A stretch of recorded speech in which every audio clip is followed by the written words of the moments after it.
one of the most respected idols from your young peers as I. Recently at the fairgrounds, some of horse racing's top jockeys gathered to honor one of their own. Come get your Bill Hartack Memorial Ring. Calvin Borel given the Bill Hartack Award for his contributions to racing. It's a wonderful feeling, you know, like I win the George Wolf Award last week and see the guys that, you know, it's your peers that all voted for me, you know, and stuff like that. I mean, it makes you feel real good. What I accomplished, and not a bad person, a good person, you know, and stuff like that. And then this tonight, I mean, it's just unbelievable. As unbelievable as his racing career that's now spanned a quarter century, but it's one that began in the modest of settings.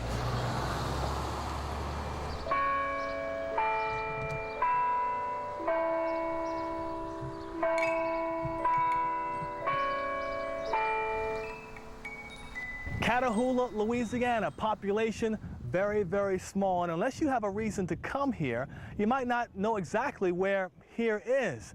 But one road to bring you in and out, Catahoula Highway, and as you're coming in, or even if you're heading out of Catahoula, there is no questioning who this community's favorite son is. And it's here where Borel earned the nickname, the hardest working man in horse racing. That's it. Oh yeah, he was hard. You go in the morning, gallop, clean stalls. This is the way I was raised, you know, I mean, my family and everything, and I didn't want to let my mom and dad down. Borel started riding horses when he was 7 years old, following in the footsteps of his older brother Cecil, who raced horses at the local tracks. In fact, it was back in the early 70s when Calvin Borel got his make or break moment in racing on Miss Touchdown. She made me. She made me. You know, I mean, I was, I guess, about 5 months of riding. And in that 5 months, Miss Touchdown almost killed him. Oh Lord, Mr. Touchdown. When he broke out the gate, he went up here, then he fell. That's why he got really messed up bad. Almost died. Miss Touchdown almost killed you, didn't she? Yes, sir. And you know, they took out my spleen and my. I had like 7 broken ribs, broke my elbow, broke my leg. It was very bad. Matter of fact, I only had like 2 pints of blood left, you know, when I got to the hospital. So I was very far. I stayed in intensive care for like 8 days. But Borel's flirtation with death didn't kill his goal of a career in horse racing. Step up to the plate or not, you know, like my brother told me, you know, fear in horse racing will hurt you, you know, but I had no fear. Borel had plenty of want to succeed, so he went back to racing, mostly bush tracks like this one at Broussard's in Lafayette. And this is Broussard's bush track now. If you go a 30-mile radius from here in Lafayette, you'll find about 5 or 6 bush tracks like this one, all of them looking almost exactly like this, rusted over, no longer in use. But back in the 60s and 70s, this was the place to be. 2 horses lining up in these stalls, running about 400 yards that way. First horse to the finish line wins. Well, just racing, having fun every weekend. The bush tracks made you.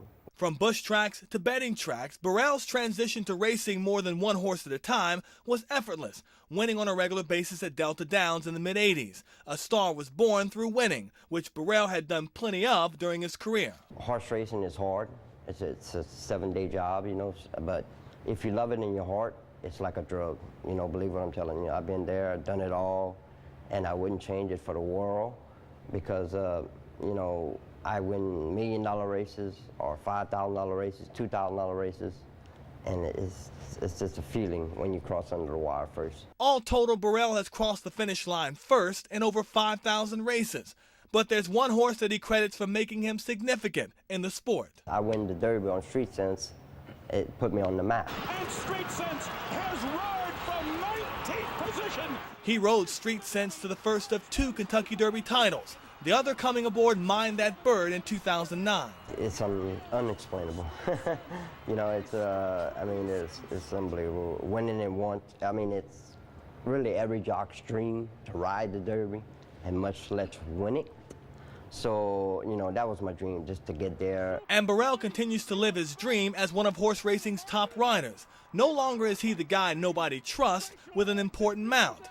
He's now the guy everybody wants when the stakes are the highest. I knew one day I'd get a good one. They're standing up to me, but I got to give, you know, what I'm saying to the little guy, don't give up, because that's just a pass, you know. If you can stand up to the plate the next day and go to work and have a smile, go talk to the people, you know, it'll come around. And it came for a man that never doubted his ability, never feared the unknown, and never took no for an answer. It was my dream, sir. I was going to work my dangest to get there, and, you know, like my dad always told me, you know, I have the talent. You know, just don't go off the block. Yeah, you're right. But that's what he wanted, though. He wanted to get to the top, and he did, you know. Oh, yeah, it was kind of hard, you know, from Kunas to the big cities. And it was in the big city where Burrell's peers showed their respect by putting him on a pedestal, a little guy from the little town, proving he belongs on horse racing's biggest stage. I'm Juan Kincaid, 4th Down on 4.